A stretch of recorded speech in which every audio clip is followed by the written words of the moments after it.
ပရိသတ်ကြီးအားလုံးပဲမြင်ကြပါခင်ဗျာသတင်းများစွာတွေကမှပြည်သူများစိတ်ဝင်စားနေကြပြီးပူပန်ပေးနေကြတဲ့ Brighter မင်းသားကြီးတရုတ်ဆောင်ဝီလူကျော်ရဲ့လက်တလောချင်နေနဲ့ပတ်သက်လို့တင်ဆက်ပေးသွားမှာလည်းဖြစ်ပါတယ်မကြသေးမီကမှရေဘေးတင်ဒေတာတစ်ခုဖြစ်တဲ့ AR တိုင်းဒေတာကြီးလေးမျက်နှာမြို့နယ်ဘက်မှာတဘာဝဘေးခံစားနေရတဲ့ရေဘေးတင်ပြည်သူတွေကိုတွားရောက်ကူညီရင်းတရုတ်ဆောင်ဝေလူကျော်တယောက်မတော်တဆထိခိုက်ဒဏ်ရာရရှိခဲ့လို့အရေးပေါ်ဆေးရုံတင်လိုက်ရတယ်ဆိုတဲ့သတင်းကြောင့်အားပေးသူပရိသတ်တွေနဲ့ Brighter တိုင်းဝိုင်းတစ်ခုလုံးစိုးရိမ်ပူပန်လို့နေခဲ့ကြတာလည်းဖြစ်ပါတယ်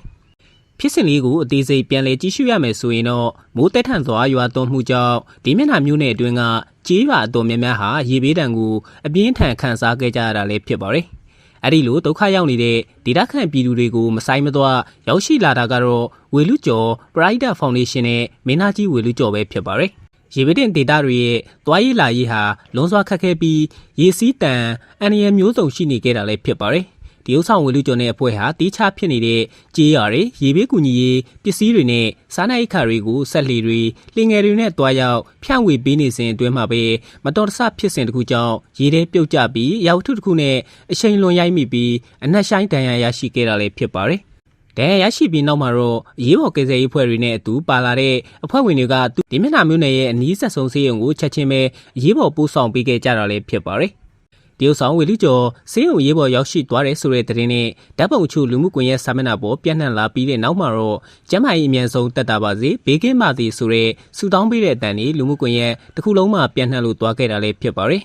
မတော်တဆဖြစ်ပွားခဲ့တဲ့ဒဏ်ရာဟာအနည်းငယ်ပြင်းထန်ခဲ့တာကြောင့်ဆေးရုံမှာလိုအပ်တဲ့အရေးပေါ်ကုသမှုတွေချုပ်ရွေးချုပ်စင်တွေကိုချက်ချင်းပြုလုပ်ခဲ့ရတာလည်းဖြစ်ပါတယ်တိုးတော်လည်းအချိန်မီဆေးရုံပို့ဆောင်နိုင်ခဲ့တာကြောင့်လက်ရှိမှာတော့အသက်အန္တရာယ်ဆိုရင်စရာမရှိတော့ဘဲကျန်းမာရေးအခြေအနေပြန်လည်တည်ငြိမ်နေပြီလို့လည်းသိရှိရပါတယ်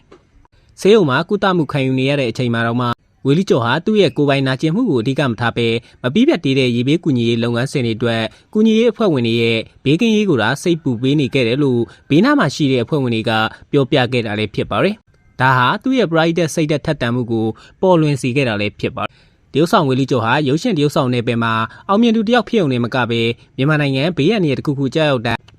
ရှေ့တန်းကနေအမြဲတမ်းပါဝင်ကူညီလေးရှိသူတူလည်းဖြစ်ပါတယ်။ဆူနာမီမုန်တိုင်းရေဘေးနဲ့စစ်ဘေးဒဏ်ခံရတဲ့ဒေသအသီးသီးကိုကိုယ်တိုင်ကိုကြွသွားရောက်ပြီးနှွေးထွေးတဲ့လက်တွေနဲ့ကယ်ဆယ်ရေးလုပ်ငန်းတွေကိုနှစ်ပေါင်းများစွာအစဉ်တစိုက်လှုပ်ဆောင်ခဲ့တာလည်းဖြစ်ပါတယ်။အခုလိုလေးမျက်နှာမျိုးနဲ့ရေဘေးမှာလည်းတပ်ဆွမ်းဆန်ပြကူညီပေးရင်ဒဏ်ရာရရှိခဲ့မှုပေါ်အများပြည်သူများကပုံမစာနာကြတယ်လို့အလေးနက်လေးစားဂုဏ်ယူနေကြတာလည်းဖြစ်ပါတယ်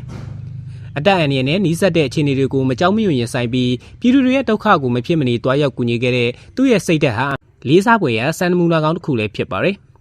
လက်ရှိမှာတော့မင်းသားကြီးဝေလူကျော်ဟာစေကုတမှုခံယူရင်းအနားယူလျက်ရှိပြီးသူ့ရဲ့အဖွဲ့ဝင်များကလည်းရေဘေးကူညီရေးလုပ်ငန်းတွေကိုဆက်လက်ဆောင်ရွက်လျက်ရှိနေတာလည်းဖြစ်ပါတယ်။ပြည်သူ့ချစ်တော် Brighter မင်းသားကြီးဝေလူကျော်တယောက်အမြန်ဆုံးကျန်းမာရေးပြန်လည်ကောင်းမွန်ပြီးပြည်သူ့အကျိုးကိုဆက်လက်တည်ပိုးနိုင်ပါစေကြောင်းဆုမကောင်းတောင်းပေးလိုက်ရပါတယ်။နားဆင်ပေးကြတဲ့ပရိသတ်များအားလုံးလည်းကျေးဇူးထူးတင်ရှိပါတယ်ခင်ဗျာ။